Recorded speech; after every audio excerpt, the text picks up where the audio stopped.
Good morning student, Sayan tuition centre YouTube চ্যানেলে তোমাদের সবাইকে স্বাগত জানাচ্ছি। এবছর যারা যারা ফার্স্ট সেমিস্টারে পড়ছ এবং মেজর পল সায়েন্স রয়েছে তাদের আমি সেকেন্ড পেপারটি নিয়ে আলোচনা করছি। সেকেন্ড পেপারের সাজেশন, লাস্ট মিনিট সাজেশন সংক্রান্ত কী কী প্রশ্ন আসতে পারে, কী কীভাবে প্রশ্ন আসতে পারে সেই সম্বন্ধে আলোচনা করব। ভিডিওটি শেষ পর্যন্ত দেখো, তবে তোমাদেরই উপকৃত হবে। 10 নম্বরের প্রশ্ন সম্বন্ধে যদি আলোচনা করি, 10 নম্বরে কী কী প্রশ্ন আসতে পারে একদম পুঙ্খানুপুঙ্খভাবে বিস্তারিতভাবে আলোচনা করব। প্রথম প্রশ্ন, খুব ইম্পর্টেন্ট প্রশ্ন, গণপরিষদ কিভাবে গঠন হয়েছিল? ভেরি ভেরি ইম্পর্টেন্ট প্রশ্ন। গণপরিষদ কী করে গঠন হয়েছিল, এর উদ্দেশ্য এবং কার্যাবলী আলোচনা করো। গণপরিষদ কিভাবে গঠিত হয়েছিল মানে ফরমেশনটা, আর এইম এবং ফাংশনটা সম্বন্ধে আলোচনা করতে বলছে।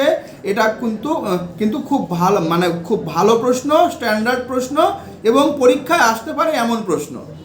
2 নম্বর প্রশ্ন 10 নম্বরের জন্য, সংবিধানের প্রধান প্রধান বৈশিষ্ট্যগুলি আলোচনা করো। সংবিধানের প্রধান প্রধান বৈশিষ্ট্যগুলি আলোচনা করো। Main characteristics of Indian constitution, discuss the main characteristics of Indian constitution. এটাও কিন্তু ভালো প্রশ্ন এবং পরীক্ষায় আসতে পারে এমন প্রশ্ন। 3 নম্বর প্রশ্ন, ভারতের লোকসভার অধ্যক্ষের ক্ষমতা ও কার্যাবলী আলোচনা করো।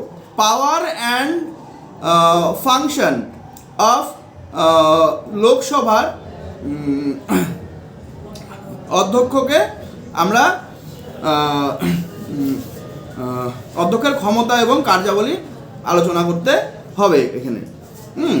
4 নম্বর প্রশ্ন, ভারতের প্রধানমন্ত্রীর ক্ষমতা ও কার্যাবলী আলোচনা করো। ভারতের প্রধানমন্ত্রীর কার্যাবলী, ক্ষমতা এবং কার্যাবলী বর্ণনা করো। Prime minister power and function বর্ণনা করতে বলছে। 5 নম্বর প্রশ্ন, ভারতের রাষ্ট্রপতি মানে প্রেসিডেন্টের ক্ষমতা মানে পাওয়ার অ্যান্ড কার্যাবলী ফাংশন আলোচনা করতে বলছে। ভারতের সুপ্রিম কোর্টের গঠন এবং ক্ষমতা। সুপ্রিম কোর্টের গঠন, হ্যাঁ তোমরা জানো ভারতের সর্বোচ্চ আদালত হলো সুপ্রিম কোর্ট। সেই সুপ্রিম কোর্টের গঠন আর ক্ষমতা এবং কার্যাবলী সংক্ষেপে আলোচনা করো। এটা তোমাদের 10 নম্বরের প্রশ্ন। আর শেষ প্রশ্নটা বলবো যে পশ্চিমবঙ্গের পঞ্চায়েতি রাজ ব্যবস্থার কাঠামো ও কার্যাবলী আলোচনা করো। পঞ্চায়েতি রাজ ব্যবস্থা, it's a very very very very important question. এই গেল তোমাদের 7টি 10 নম্বরের প্রশ্ন। এবার আমি 6 নম্বরের প্রশ্ন সম্বন্ধে আলোচনা করব। 6 নম্বরের প্রশ্নগুলো একে একে খুব মন দিয়ে শুনবে একে একে। 1 নম্বর, মৌলিক অধিকারগুলি কি কি আলোচনা করো। মৌলিক অধিকারগুলি কি কি? প্রশ্নটা ঘুরিয়ে আসতে পারে, ভারতের সংবিধানের মৌলিক অধিকারগুলি কি কি আলোচনা করো। 2 নম্বর, ভারতের সংবিধানের নির্দেশমূলক নীতিগুলি আলোচনা করো। ভারতের সংবিধানের নির্দেশমূলক নীতিগুলি আলোচনা করো। 3 নম্বর, নির্দেশমূলক নীতি এবং মৌলিক কর্তব্যের মধ্যে পার্থক্য আলোচনা করো। নির্দেশমূলক নীতি ও মৌলিক কর্তব্যের মধ্যে পার্থক্য আলোচনা করো। 4 নম্বর প্রশ্ন, 73তম সংবিধান সংশোধনী সম্বন্ধে আলোচনা করো। 73তম সংবিধান সংশোধনী সম্বন্ধে আলোচনা করো। Very very important question. 5 নম্বর, মুখ্যমন্ত্রীর ক্ষমতা এবং কার্যাবলী আলোচনা করো। মুখ্যমন্ত্রীর ক্ষমতা, প্রশ্নটা ঘুরিয়ে আসতে পারে, ভারতের অঙ্গরাজ্যের যে কোনো একটি অঙ্গরাজ্যের মুখ্যমন্ত্রীর ক্ষমতা ও কার্যাবলী আলোচনা করো, আসতেই পারে। রাজ্যপালের ক্ষমতা ও কার্যাবলী আলোচনা করো। 6 নম্বর প্রশ্ন, রাজ্যপালের ক্ষমতা ও কার্যাবলী আলোচনা করো। 7 নম্বর, পশ্চিমবঙ্গের পৌরসভার গঠন ও কার্যাবলী আলোচনা করো। 7 নম্বর প্রশ্ন, পশ্চিমবঙ্গের পৌরসভার গঠন ও কার্যাবলী আলোচনা করো। 10 নম্বরের প্রশ্ন শেষ হয়ে গেল, 6 নম্বরের প্রশ্ন শেষ হয়ে গেল। এখন আমি 3 নম্বর প্রশ্ন সম্বন্ধে যদি আলোচনা করি তবে এইভাবে করব আমি। 1 নম্বর প্রশ্ন পড়বে হলো সংবিধানের প্রস্তাবনা। 2 নম্বর, লোকসভার অধ্যক্ষ। 3 নম্বর, গণপরিষদ। 4 নম্বর, পঞ্চায়েত সমিতি। 5 নম্বর, গ্রাম সংসদ।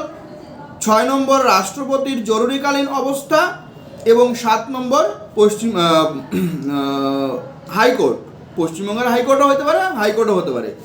এই গেল তোমাদের 10 নম্বর, 6 নম্বর আর 3 নম্বরের প্রশ্ন।